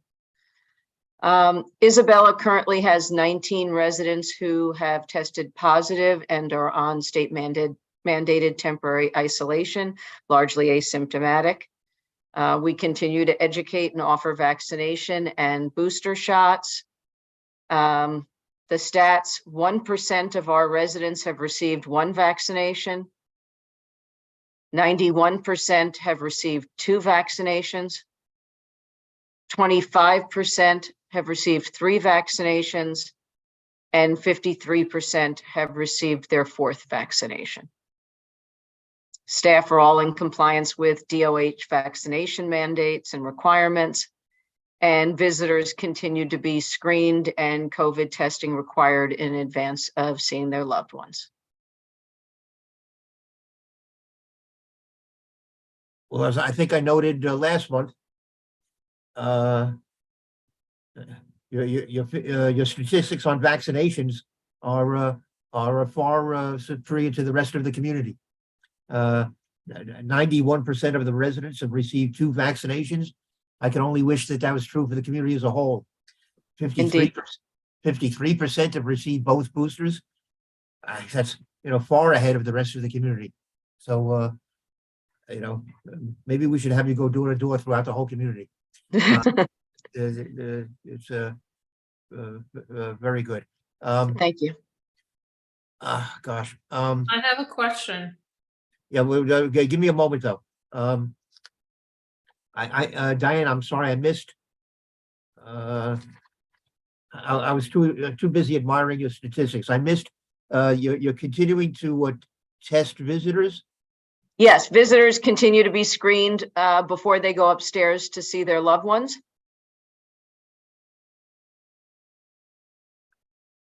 And if they haven't been tested, you test them on the spot? No, we yeah, if they don't have proof of testing, I think technically it's that we supervise their testing.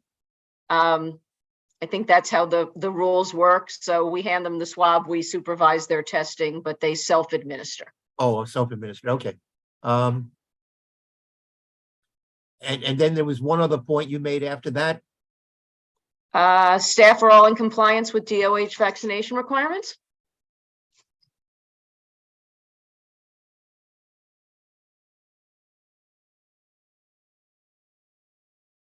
All right. Well, that's certainly worth putting in the record. Okay. OC, go ahead. Yeah, I didn't hear any statistics about the 5th vaccine or the 3rd booster, whichever way you want to call it. I'm can...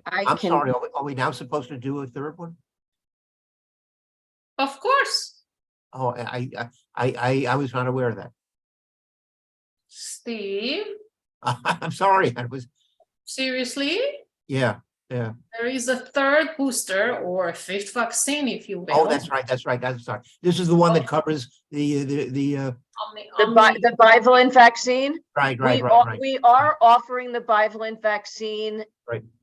It's possible that I sent them a note asking them to update the data and didn't ask about that. So for next time, I will ask. Also, you know, with new folks coming in, it's possible they're going straight to the bivalent as their fourth. Right, right. But let me check, because I Okay, don't very want to good. misspeak. All right, so Okay. all right, Thanks. okay, Yossi, thank you for the question.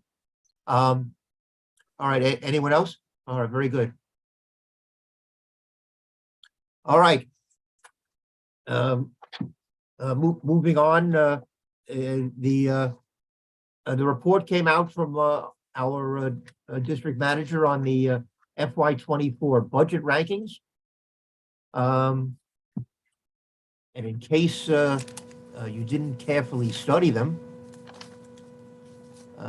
what did I do with it?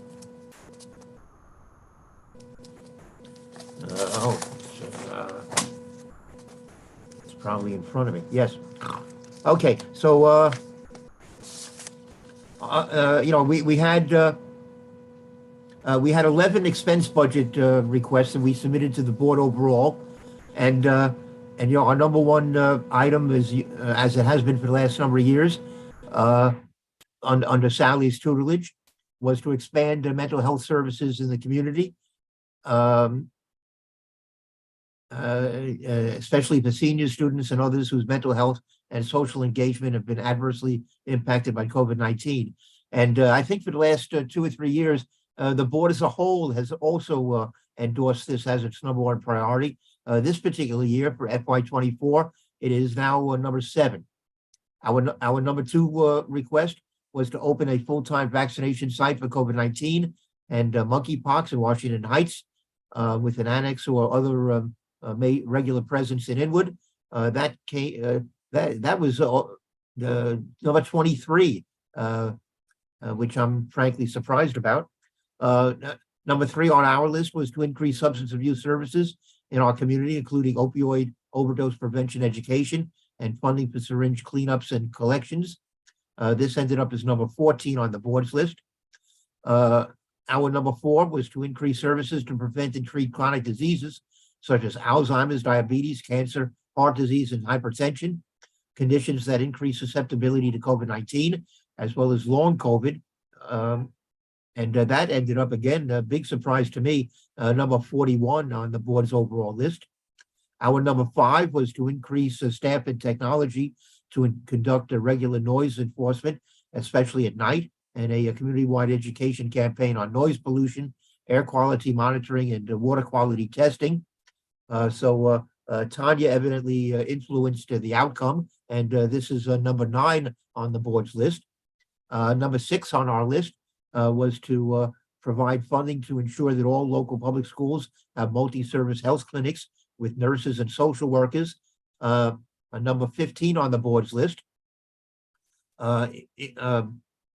Interesting in light of tonight's presentation, number 7 on our list was to increase HIV/AIDS prevention and treatment services and LGBTQ services in our community.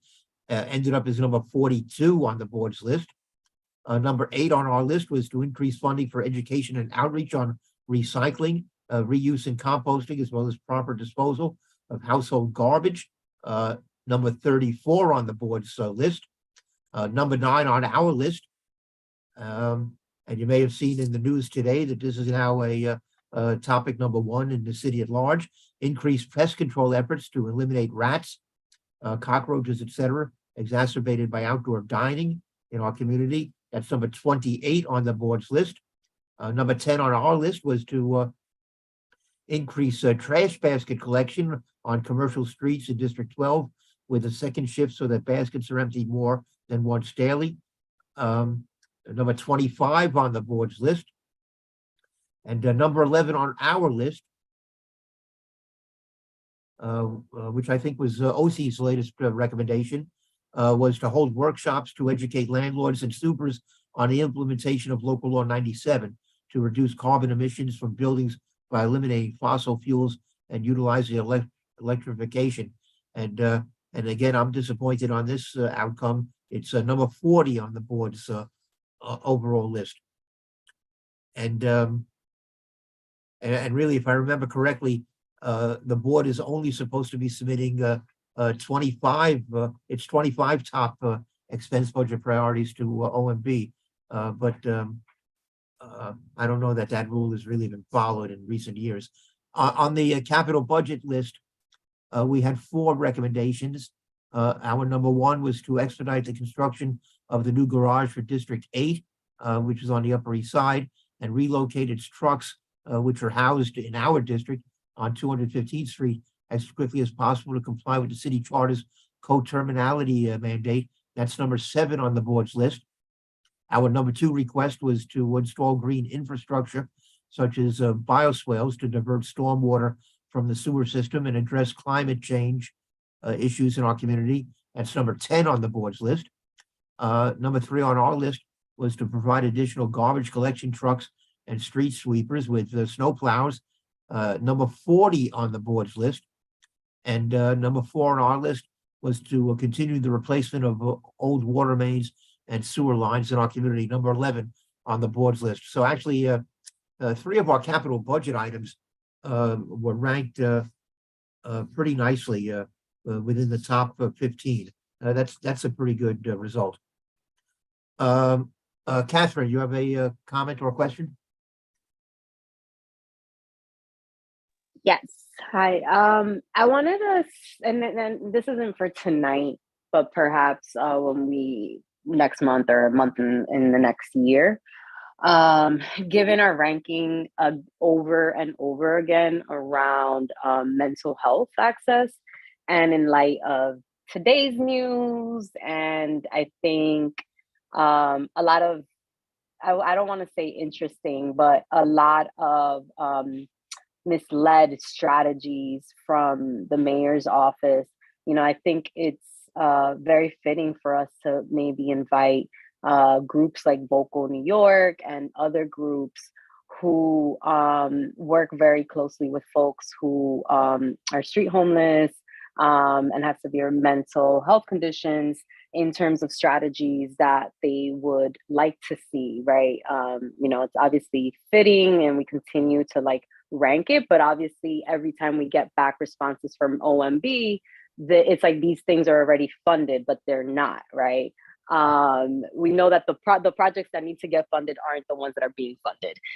So I definitely think that we should pick that up in the next year, invite some closer groups who are really looking at the intersections and the hearts of the issues that maybe we can help uplift for next year's budget ranking, right? So that we can kind of drill those down and maybe get better and stronger responses both from OMB and the city overall. So just my 2 cents. Well, I think that's perfectly legitimate. And Tanya wrote to me earlier. She, I think, had basically the same suggestion that we should pick up on this issue, which is now a hot topic in the news. And let's maybe we can schedule something in January. We'll try to do that. So whatever recommendations you may have for potential speakers, please let me know. Cool. I'll do. Okay, but Catherine, what I want to know is, in the event that the board elects you as chair, and I know that's a big issue because you're running unopposed, are you going to remain a member of this committee? Well, Steve, my heart is in health. My days are in public health, but unfortunately not. In the case that I'm elected, I want to devote all my time to being able to support the committee work and board work. So that way, if there are agencies or if there are groups that I can help chairs and help facilitate that process, I will be. But I will always be having a special place in my heart for the health committee, and definitely plan to hop in to future meetings. All right. Well, now I don't know whether I can vote for you for chair. Okay. It's going to be a hard choice now. But certainly if we have a discussion about this homeless issue and mental health, you're gonna come to that meeting, right? Yeah, I know, and I think even on through email chain, like I think we can all, share maybe different ideas of speakers or contacts. Okay. Because I mean, this isn't gonna be a one and done. Like No, not this at is all. gonna continue to happen. So yeah, I'm down. All right, but we also need your input at these meetings. I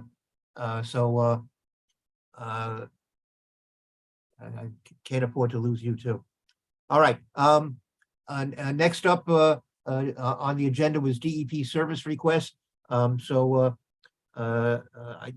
is the first of the month, so they evidently didn't have the November report ready.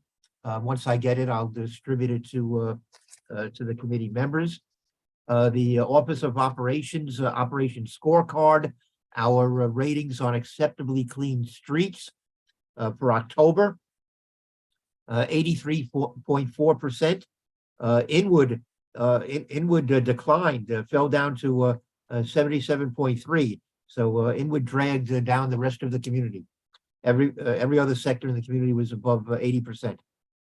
And last month, we were we were at 90.5%. So we fell by about 7 points in between September and October. On sidewalks, a different story. At 100% acceptable sidewalks. On recycling, the statistics for September, we have a 15.5% diversion rate. A year before, we were at 16%. So we dipped slightly. Interesting though that in comparison between September of this year and September of last year,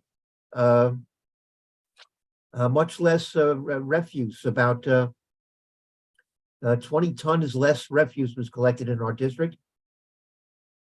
So the amount of paper that was collected was also down by about 2 tons, as well as the amount of metal, glass, and plastic. But the diversion rate, which is what people look at, was at only at 15.5%. And I believe the goal is to at least be at 20, if not 25, which some of the other districts of Manhattan have achieved. There are actually 3 other districts of Manhattan that are below ours. Is any other old business? All right, very good. Is there any new business? Kind of sort of new business. I'm sorry, Osi? Yeah.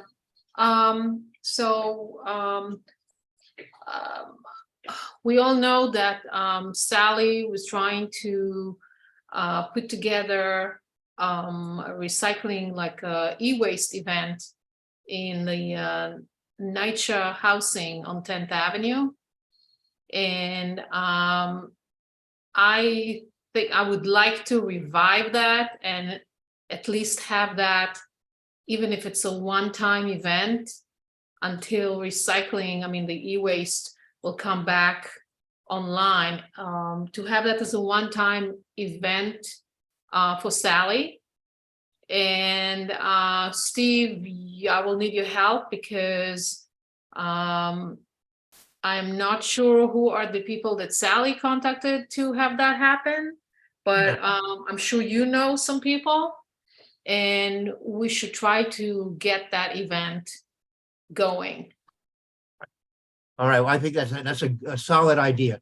And you know, and I will talk to the woman at the Lower East Side Ecology Center. I was just with her the other day, and Sally's idea was that somehow it would be piggybacked with the e-waste collection over in Inwood Hill Park. So in order to make it more effective. So let's see. She also had another idea to have one event happening on 10th Avenue, the NYCHA housing, and then have another one on 156th or 7th Street or something, to have one on the southern end of the district. Yeah, So- we were trying to do that as well. Right. We were trying to We can do utilize- it at for Earth Day in April. Right. But for now, we should really try to do that. Yeah.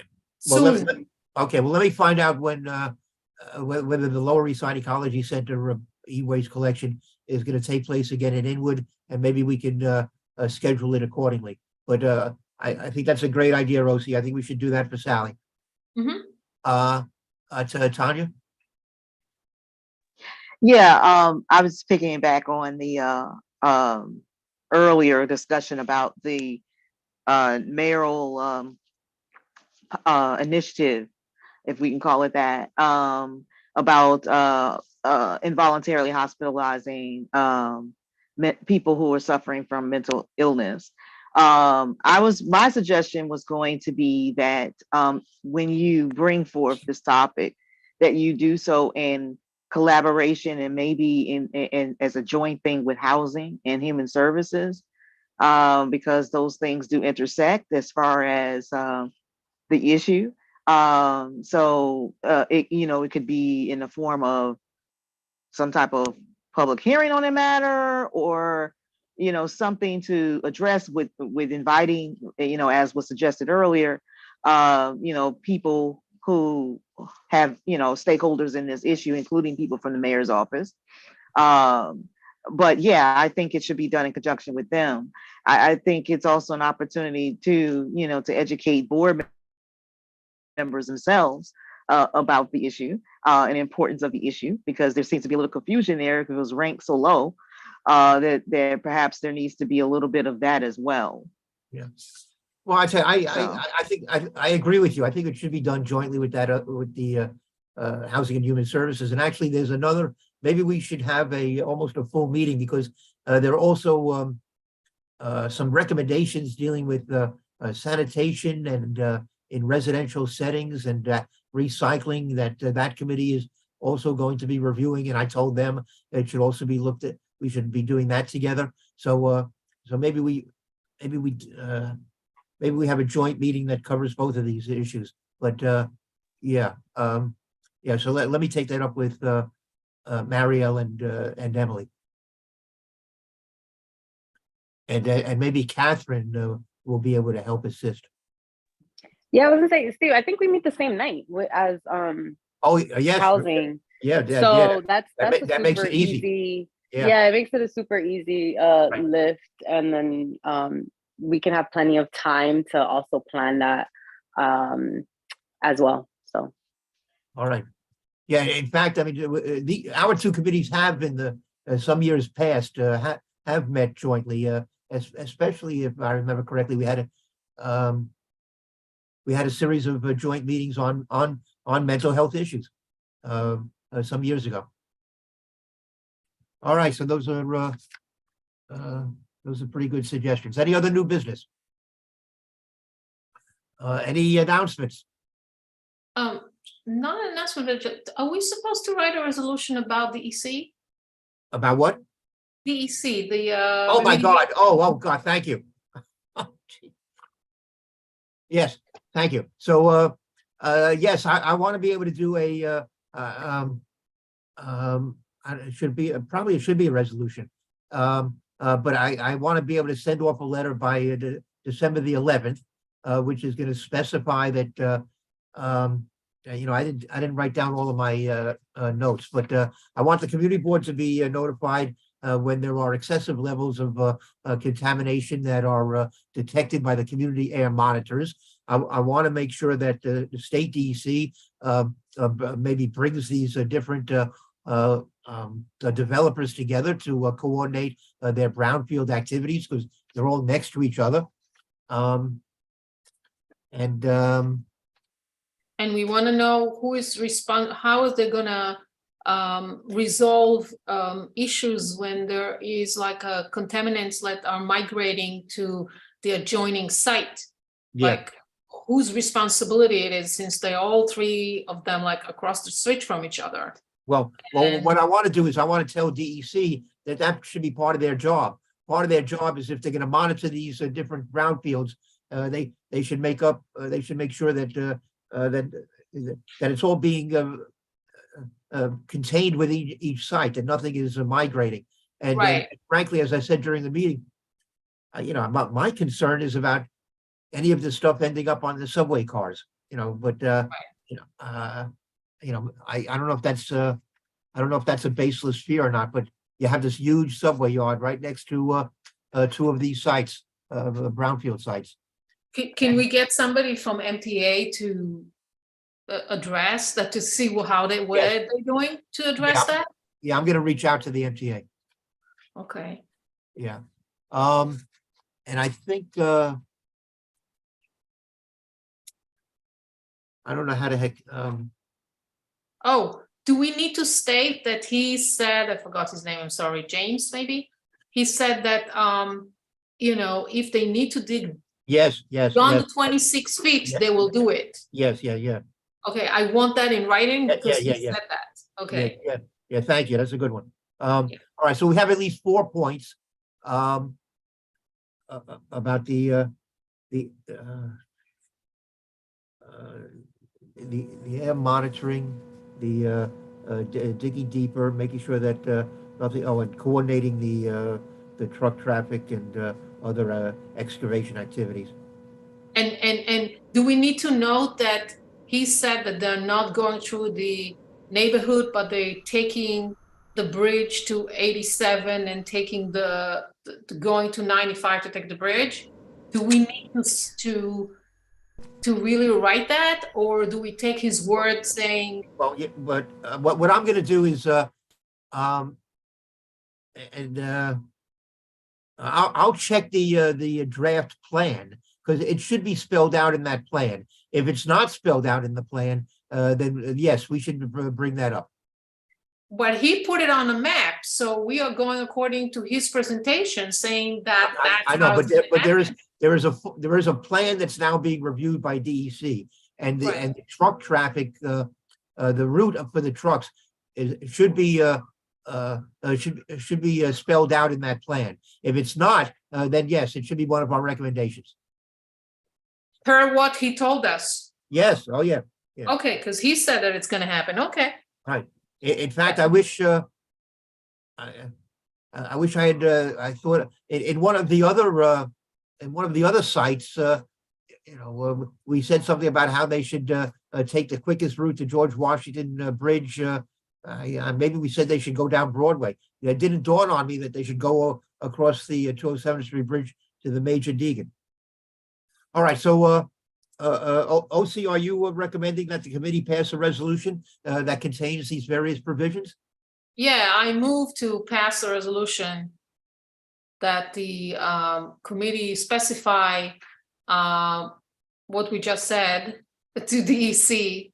Right. And ask them to, we should ask them to stay in touch and report back to us Yeah. regardless of our conversation, or continue conversation with the developer, whoever is doing the excavation. And who are you saying should report back to us? DEC, DEC.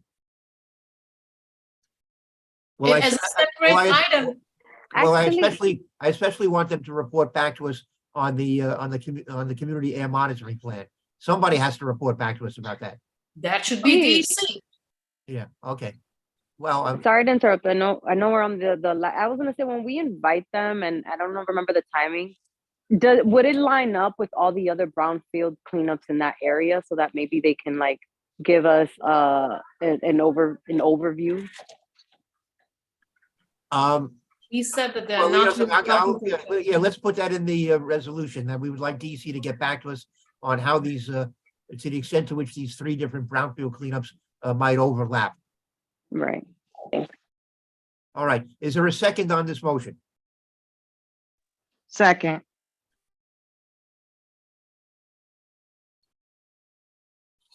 And how many people are present? All right, we have 5 members of the committee present. Jay Mesa called me earlier and said he was having difficulty getting onto the call. And I guess he never was able to. So Yeah. We have 5 plus Sally, Mary. yeah, plus Mary, right. Jacob, how do you vote? Yes. Tanya, how do you vote? Yes. Catherine? Yes. Osi? Of course, yes. Well, I don't know. I have to ask. But if I didn't ask you, you'd also yell at me. Yes, and I vote yes. Mary, would you like to participate? Sure, yes. Very good. All right, so the resolution passes. I'm going to probably write it up in the form of a letter that we would ask Eleazar to sign and send to DEC by December the 11th. And actually, I guess maybe the resolution has to come before the full board as well, so that it could be endorsed at our meeting on the 20th. So I guess we'll be doing both. All right, that's great. All right, thank you, OC, for remembering that. Are there any? There were no announcements. Without Sally, there are probably going to be very few announcements in the future. No, I actually, I was gonna say that, I'm sorry. I did speak to Chris Whitney. Yeah. And he agreed that, other people actually contacted him as well and said that to try to keep the Friends of Inwood Hill Park alive and continue. And I did tell him that I would be happy to announce anything that the group has, like in terms of programming and events. Right. And we should continue to work on the items that Sally wanted to do, like cleanups and Earth Day events and so forth. And I will try my best to continue to announce and take more active part in what the group is doing. All right. Well, thank you for that. Well, you've become active with that group. Didn't you get? I became a navigator sometime like in January, I think, or February or something. Oh, all right. Yeah. All right. Well, you're going to help us navigate through the rest of it now. All right. Well, thank you. All right. So I guess we're going to adjourn this meeting in Sally's memory, and agree that we're going to rededicate ourselves to those issues that she promoted as well, on environmental issues, mental health issues, and everything else. So thank you all, and this meeting is now adjourned. Thank you. Thank you. Thank you all. Good night. Night.